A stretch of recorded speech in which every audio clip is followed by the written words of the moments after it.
Muy buenos días, apreciados amigos y hermanos. Hoy ya es jueves 20 de agosto y estamos listos para estudiar la lección con cada uno de ustedes. Hemos tenido una semana llena de aprendizajes, llena de cosas hermosas que pueden nutrir nuestra vida espiritual. El Señor ha sido muy bueno con nosotros y hasta ahora nos ha instruido y lo seguirá haciendo. Así que bueno, vamos a empezar con nuestro estudio del día de hoy. Con ustedes Stephanie Franco y Eric Colón. Bienvenidos.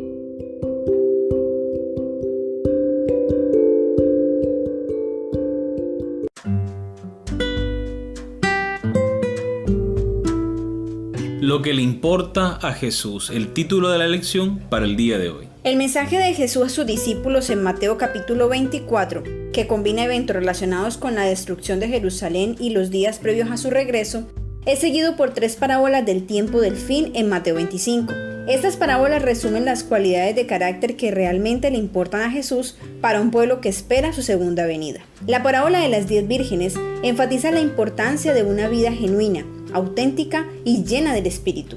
La parábola de los 10 talentos subraya la importancia de usar fielmente los dones que Dios nos ha dado a cada uno de nosotros. La parábola de las ovejas y los cabritos revela que el cristianismo genuino realmente ministra las necesidades de aquellos que Dios coloca en nuestra vida cada día.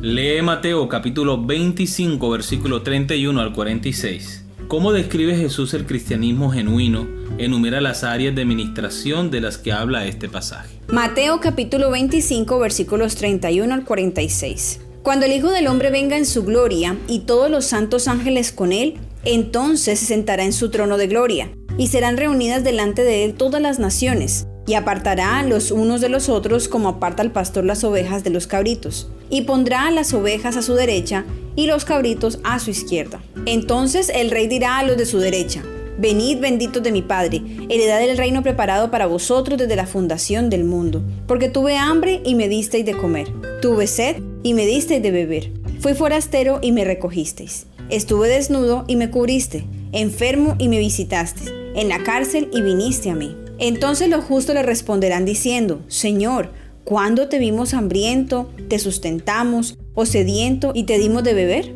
¿Y cuándo te vimos forastero y te recogimos, o desnudo y te cubrimos? ¿O cuándo te vimos enfermo o en la cárcel y vinimos a ti? Y respondiendo el rey les dirá: De cierto os digo, que en cuanto lo hiciste a uno de estos mis hermanos más pequeños, a mí lo hiciste. Entonces dirá también a los de la izquierda: Apartaos de mí, malditos, al fuego eterno preparado para el diablo y sus ángeles. Porque tuve hambre y no me diste de comer, tuve sed y no me diste de beber, fui forastero y no me recogiste, estuve desnudo y no me cubriste, enfermo y en la cárcel y no me visitasteis. Entonces ellos también le responderán diciendo: Señor, ¿cuándo te vimos hambriento, sediento, forastero, desnudo, enfermo o en la cárcel y no te servimos? Entonces les responderá diciendo: De cierto os digo que en cuanto no lo hiciste a uno de estos más pequeños, tampoco a mí lo hicisteis. E irán estos al castigo eterno y los justos a la vida eterna. Muy bien, recordemos la pregunta. ¿Cómo describe Jesús el cristianismo genuino? Enumera las áreas de ministración de las que habla este pasaje. Bueno, Jesús es explícito y le hace el reclamo a las personas que están delante de él compareciendo. El Señor les dice: estuve hambriento, sediento, forastero. Aquí está hablando del servicio, está hablando de la visitación, está hablando de ese ministerio que nosotros debemos realizar en favor de las demás personas enfermas, necesitadas, con problemas económicos, con problemas de alimento en casa. Nosotros debemos ser para ellos esa mano amiga, esa mano ayudadora que viene de parte de Dios con una bendición, con una palabra de aliento, con un mensaje de esperanza. Eso es lo que Dios está reclamando de cada uno de nosotros, que mostremos su amor y misericordia a las demás personas.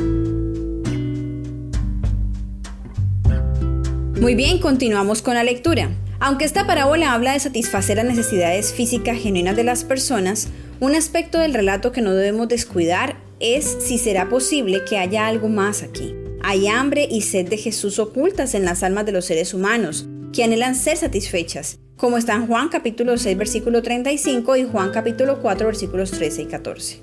Todos somos extranjeros que anhelamos un hogar hasta que descubrimos nuestra verdadera identidad en Cristo. Efesios capítulo 2 versículo 12, 13 y 19.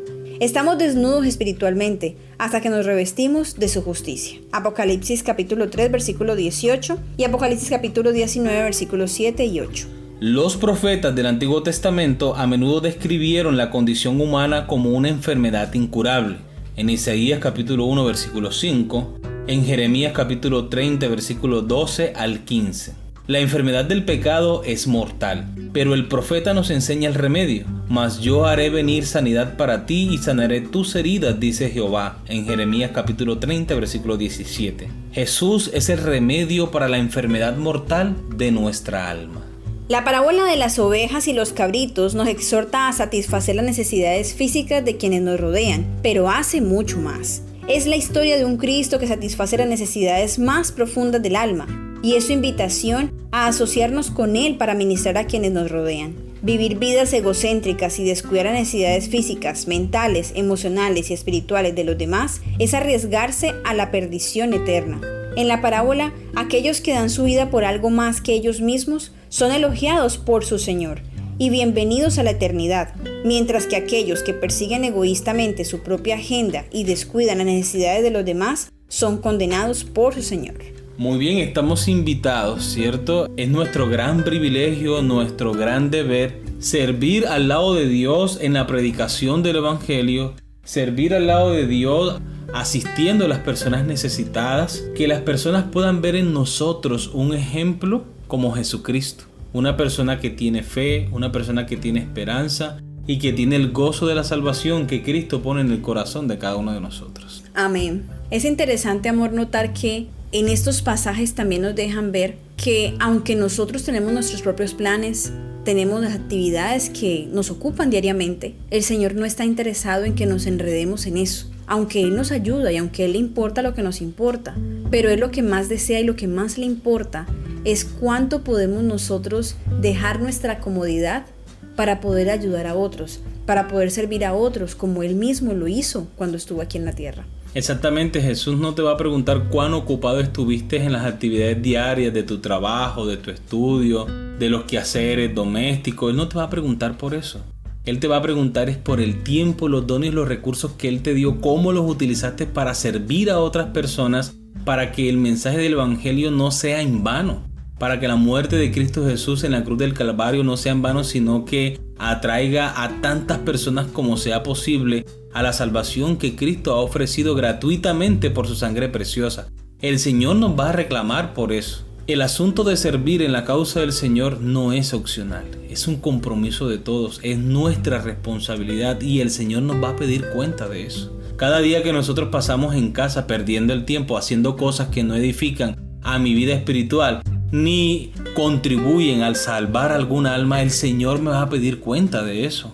Así que yo debo ser consciente de cuál es mi responsabilidad frente al Evangelio que he conocido a través de la Iglesia Adventista y compartir ese Evangelio con otras personas. Amén. Muy bien, queridos amigos y hermanos, ya saben cuál es el compromiso con Dios. Esa es nuestra responsabilidad, pero más que una responsabilidad, es un gran privilegio poder anunciar las buenas nuevas de salvación con otras personas. Así es, y también poder compartir con otros las bendiciones que hemos recibido del cielo. Amén. Muy bien, hemos llegado al final de nuestra lección para el día de hoy. Pero les esperamos mañana con una nueva lección. Que Dios les bendiga.